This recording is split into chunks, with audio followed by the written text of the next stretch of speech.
luar biasa yang hidup di hampir setiap sudut bumi adalah jutaan dan jutaan semut pekerja kecil. Namun untuk beberapa spesies semut, sebagian besar pekerja bukanlah darah mereka sendiri. Inilah yang dibuat oleh semut pembuat budak, yang membuat budak penggebrekan terorganisir di sarang orang lain, mencuri larva mereka dan memperbudak mereka untuk hidup sebagai budak, sebagai pekerja mereka sendiri.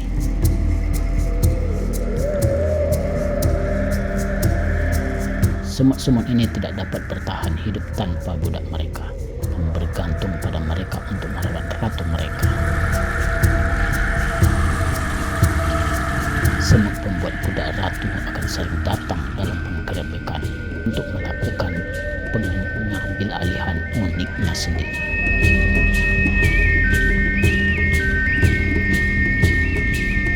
Setelah menemukan jalan ke pernika, ratu semut pembuat budak ratu meluncurkan serangannya.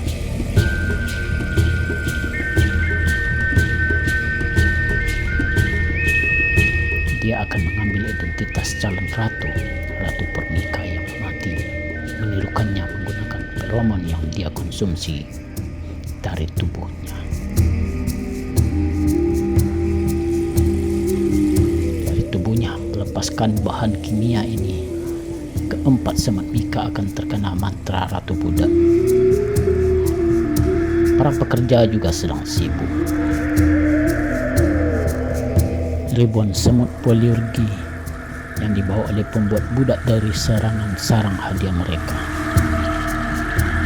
Larva semut pernika membawa muatan berharga kembali ke sarang mereka sendiri.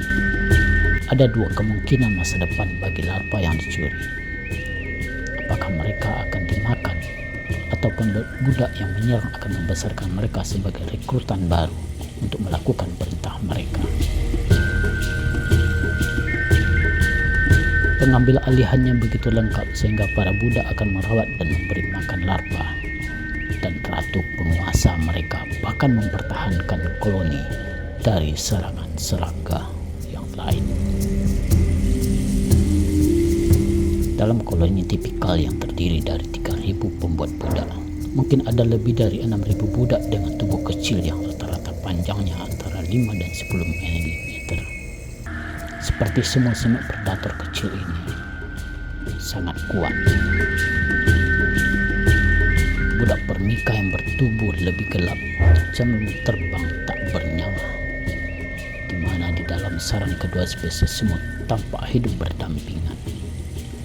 Pernika tampak lebih seperti pembantu daripada menjadi budak dari voyagers yang kuat.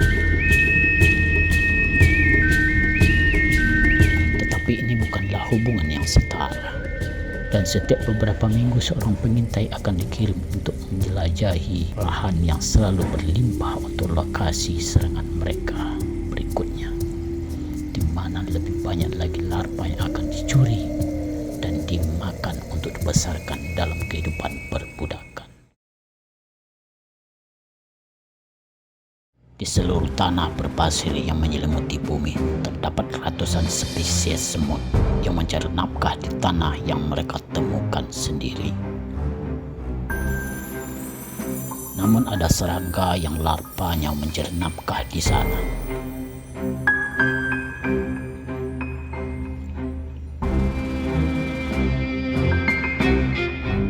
Singa semut yang ganas dan seringkali tidak mencolok, yang sangat licik.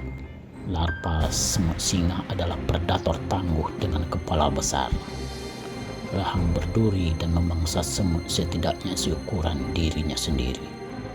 Larva kecil ini adalah singa di antara semut dunia yang menggunakan tubuhnya yang sangat besar, rahang untuk menjentikkan pasir.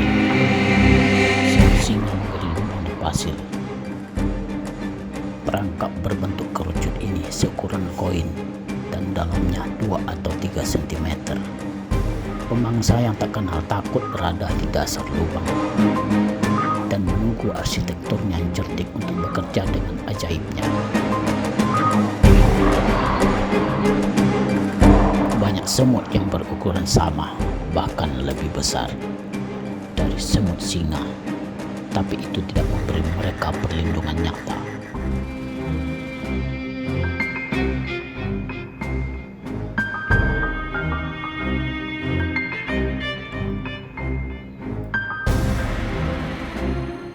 Sisi lubang yang miring dengan dinding pasir kerikil yang lepas, hampir mustahil untuk dipanjat atau dihindari sebelum jatuh kembali ke bawah dan ke dalam rahang kematian yang menunggu.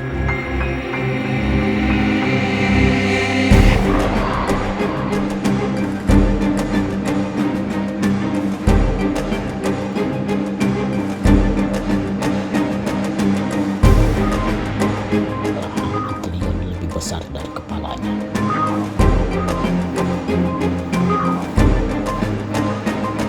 Setelah mangsanya dijepit, gigi Antelion yang kecil seperti jarum menyuntik mangsanya dengan racun. Selang penghisap di bagian mulutnya akan berpesta pada matanya.